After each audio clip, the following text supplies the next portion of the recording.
Hello everyone. सो Indonesia बन चुका है ब्रिक्स का नया मेंबर। हाल ही में ब्राजील के प्रेसिडेंट लूला दा सिल्वा ने इंडोनेशिया के प्रेसिडेंट प्रबोवो सुबियांतो को ये मेंबरशिप सौंप दी है और इसी के साथ ब्रिक्स में अब टोटल 10 मेंबर्स हो चुके हैं। तो अब हम इस वीडियो में जानेंगे कि क्या है इसके इम्प्लीकेशंस और ये कैसे आने वाले समय में मल्टीलैटरल ग्लोबल ऑर्डर को अफेक्ट करेगा। तो चलिए शुरू करते हैं। सबसे पहले नजर डालते हैं न्यूज में।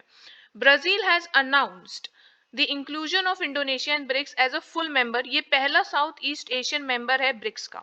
ठीक है, ये इंपॉर्टेंट है, प्लीज याद रखें। ऑल्सो आपको पता होना चाहिए कि 2024 समिट हुआ था कजान रशिया में। ये काफी न्यूज में बना हुआ था। एंड 2025 अब समिट होने जा रहा है ब्राजील में। तो इस समिट से पहले ही ब्राजील के प्रेसिडेंट लूला दा सिल्वा ने इंडोनेशिया के प्रेसिडेंट सुबियांतो को, जो कि हाल ही में चुने गए हैं, उनको मेंबरशिप सौंप दी है। अभी दोस्तों मैंने एक वीडियो भी बनाई है जिसमें कि सुबियांतो रिपब्लिक डे परेड के चीफ गेस्ट होने वाले हैं। अभी कुछ ही दिन में जो परेड होने वाली है। ठीक है, तो आप उस वीडियो को भी देख लीजिएगा। That is also important for India and Indonesia relations. तो रिज्यूम करते हैं। Indonesia's candidacy was endorsed at the 2023 Johannesburg summit. South Africa में समिट हुआ था, इसमें कि इंडोनेशिया कैंडिडेटसी को उठाया गया था।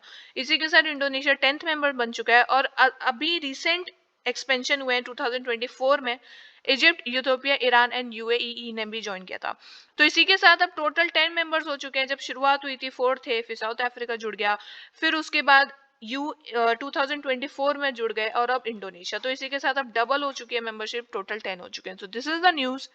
आगे देखते हैं। तो दोस्तों आपको थोड़ा इसका बेसिक इंफॉर्मेशन जरूर पता होना चाहिए। 2006 में ब्रिक्स को इनिशियली फॉर्म किया गया था, ठीक है, इन रशिया। देन इन 2009 सबसे पहला ब्रिक्स समिट हुआ था, उसमें साउथ अफ्रीका नहीं था, पहले वो सिर्फ ब्रिक था। ठीक है, और ये रशिया में हुआ था। फिर 2010 में साउथ अफ्रीका को ज्वाइन कर लिया गया था और ये ब्रिक्स से बन गया BRICS. Clear? In 2010. Then in 2011 South Africa participated in third BRICS summit in Sanya. And then 2024 में अभी हमने देखा एक्सपेंशन हुए। क्लियर हो गया। आगे बढ़ते हैं और एक नजर डालते हैं इस मैप में। So these are the initial members. These are the initial members. This is Russia, China, India, South Africa and Brazil. So these are the initial members. ये वो मेंबर्स हैं जिन्होंने 2024 में ज्वाइन किया है।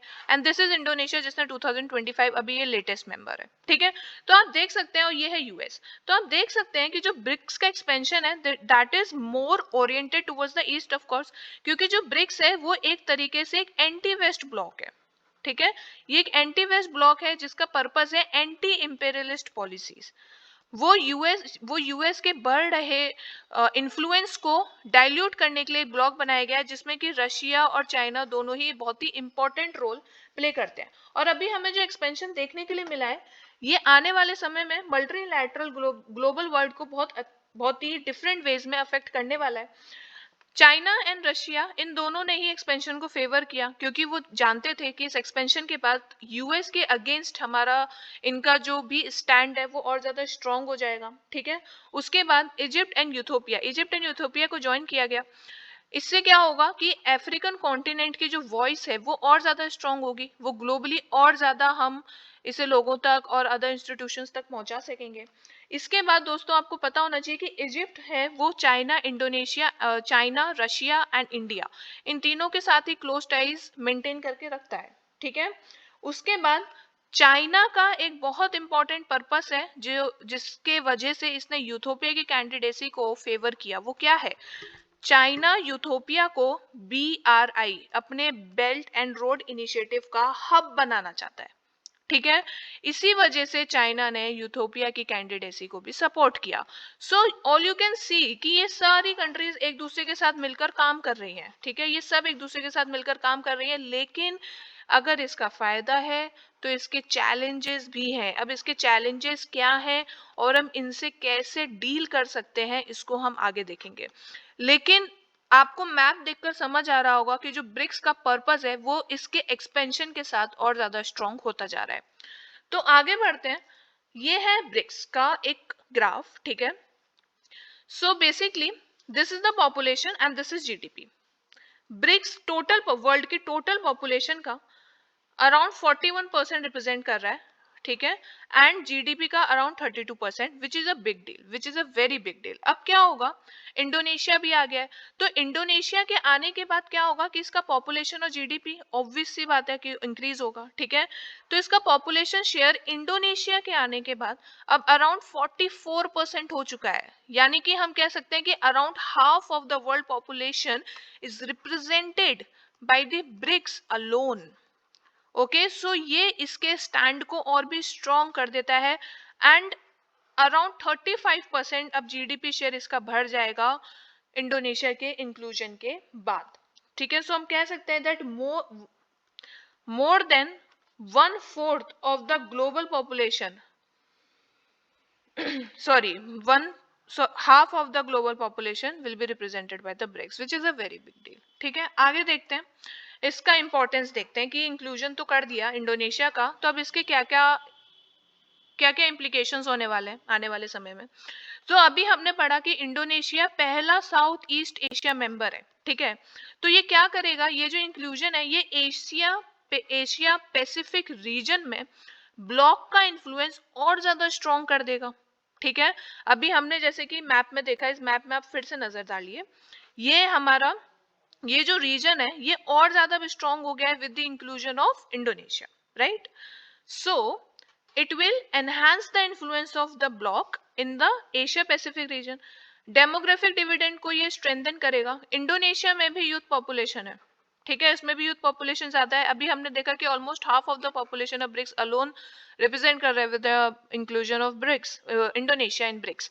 सो इससे डेमोग्राफिक डिविडेंड डेफिनेटली स्ट्रांग होगा, एक स्ट्रैटेजिक पुश मिलेगा क्योंकि इन्वेस्टमेंट ज्यादा होगा। इंडोनेशिया खुद एक बड़ा मार्केट है, अभी हमने एक वीडियो बनाई थी तो उसमें भी हमने देखा था कि इंडिया इंडोनेशिया को काफी सारे प्रोडक्ट्स एक्सपोर्ट करता है, ठीक है। तो इंडोनेशिया एक बहुत बड़ा मार्केट है डेफिनेटली, तो ये इन्वेस्टमेंट अट्रैक्ट करेगा क्योंकि इंडोनेशिया के प्रेसिडेंट प्रबोवो सुबियांतो का एक टारगेट है कि उन्हें 8% जीडीपी ग्रोथ अपना अचीव करना है, ठीक है। तो ये इंडोनेशिया के फेवर में भी है और ब्रिक्स के फेवर में भी है।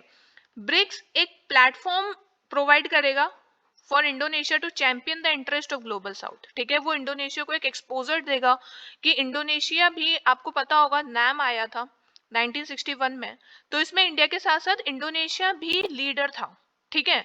तो इंडोनेशिया का भी जो भी ऑब्जेक्टिव्स हैं उनको फुलफिल करने के लिए ब्रिक्स एक प्लेटफॉर्म प्रोवाइड करेगा इंडोनेशिया को। Investment destination BRICS countries as a investment destination और ज्यादा उभरेंगी।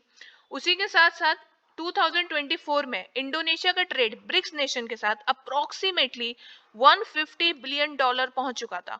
तो इससे हमें ये समझ आता है कि इंडोनेशिया और ब्रिक्स दोनों ही एक दूसरे के लिए बहुत इंपॉर्टेंट ट्रेडिंग पार्टनर्स हैं, ठीक है। अभी हमने लास्ट वीडियो में ये भी देखा था कि इंडोनेशिया इंडिया का एशियन कंट्रीज में सबसे बड़ा ट्रेडिंग पार्टनर उभर के आया है इन 2023-24।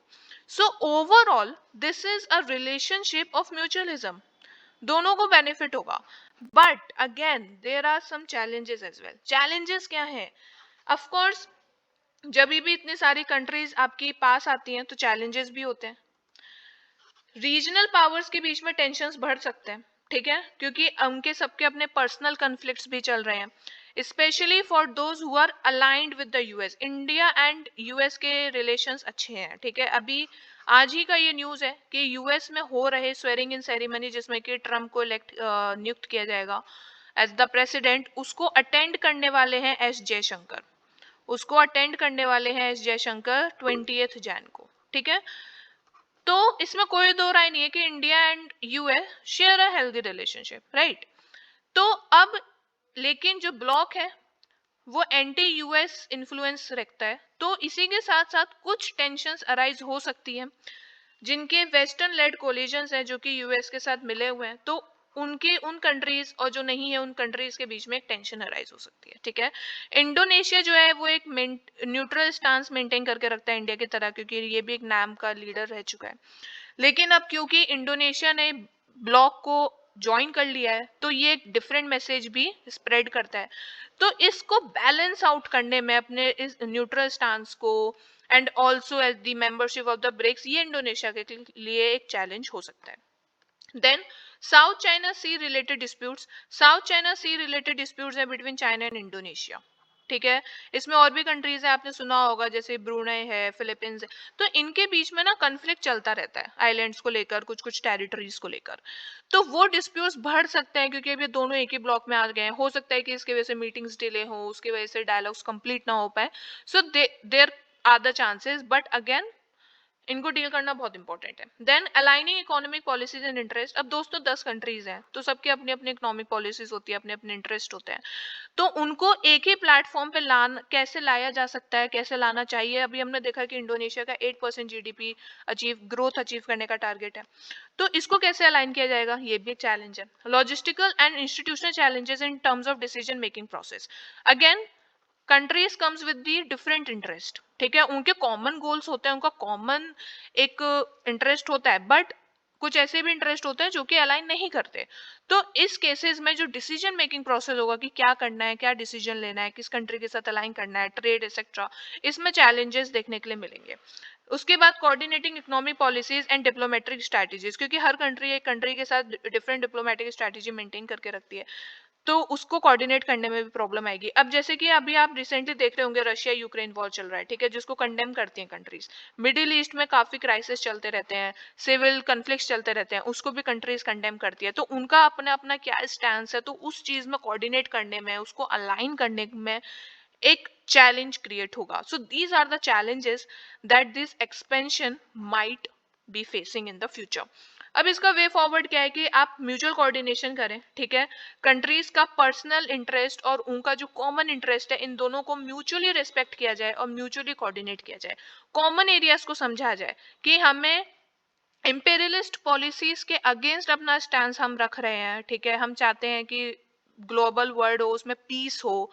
तो इन सब कॉमन एरियाज को समझा जाए, एक ब्रॉडर गोल को रिकॉग्नाइज किया जाए, that our overall broader goal is to strengthen the South east Asian region with mutual respect. Personal issues को साइड रखा जाए, पर्सनल ग्रजेस बीच में ना ला जाए। And also it is very important कि ब्रिक्स के पीरियोडिक कॉन्फ्रेंसेज हो, क्योंकि अगर डिसीजन मेकिंग में डिलेज हो रहा है तो ऐसा नहीं होना चाहिए कि समिट ही नहीं हो रहा, ठीक है।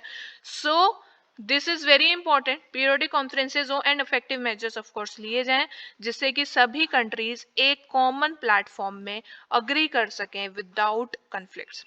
So this is the way forward and this can be done. So thank you very much for watching. Have a nice day.